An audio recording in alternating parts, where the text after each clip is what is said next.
Hi there everyone, my name is Zach and welcome to my channel. Amongst other things, I'm a reenactor and a jouster. And today I want to talk to you about 3 things that you need to think about if you're starting a new impression as a reenactor. Specifically thinking about what I love to talk about, and that is armor. One of the main pieces of advice that people give is to think about the time period and the status. So first of all, you narrow down your time period for your impression, your clothes and your armor to a period of about 5 years, maybe 10. And then you think about what status you want to be. Who are you? What social status? How much can you afford? All of that sort of thing. This is really, really important and it's really key. But here are some other things that you really need to think about. Number 1, what type of battle are you portraying? Even extremely rich people would have worn lighter armor in certain situations. If you're going to an event and your event is meant to be a small battle or a skirmish, then wearing lighter armor would be a better choice.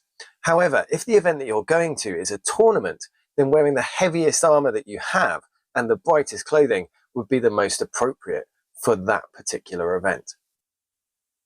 Now, obviously, many of us go to multiple events in a year and will need a kit that can serve most of these purposes. What I'd recommend in that case is to think about and maybe plan a series of purchases that go through the kind of events that you like to do.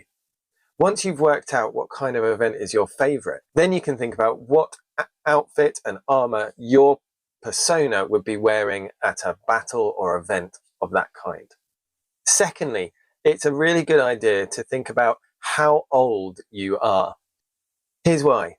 If you're a really young person, say for example, if you're 18 years old, then your armor, your kit needs to be up to the minute for the event that you're doing.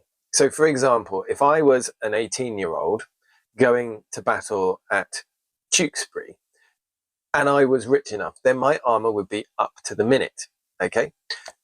If I was, for example, 40 years old, then some elements of my armor could maybe be actually 20 years out of date.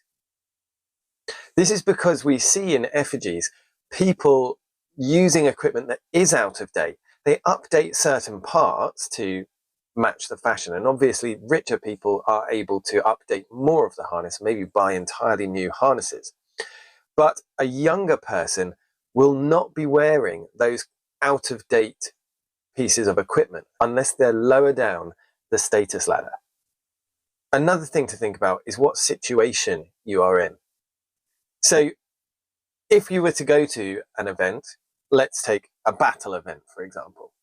So if you were to go to Agincourt, we know that the English army was well prepared. They spent months beforehand making sure that they all had the equipment that they needed before they travelled over to France. Whereas many members of the French aristocracy that took part in the Battle of Agincourt did not have that prep time. They found out about what had happened at Harfleur, they got their equipment together, and then they headed off.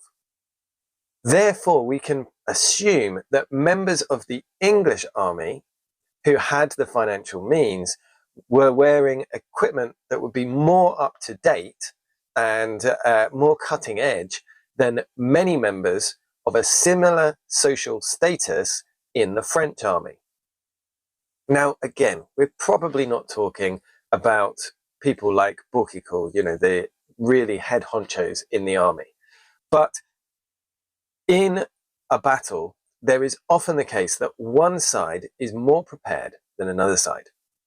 Another really good example of this is thinking about the War of the Roses and how often one side had been in exile prior to coming back and fighting the battle.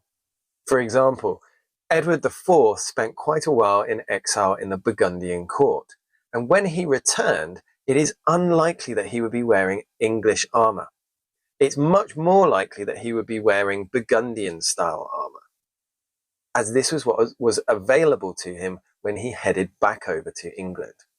Later on, it would be more likely that he might be wearing a more up-to-date English armour that he had made maybe by one of the Masters of London. Well, I hope this has given you some interesting ideas.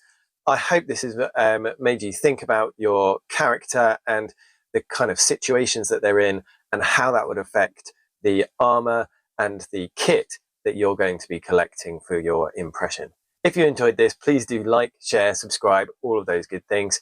I've also got a Patreon, and you can find a link to that in the description down below. Thank you so much to my night level Patreons. Thank you very much to Sirloin de Boeuf, to Robert, to Carrie, to Nightly_lady, and to Seth. Thank you so much, guys, for supporting me. Thank you, all of my patrons, all of my followers. If you're not already a subscriber, then make sure that you're subscribed, because we've got some really good content coming up soon.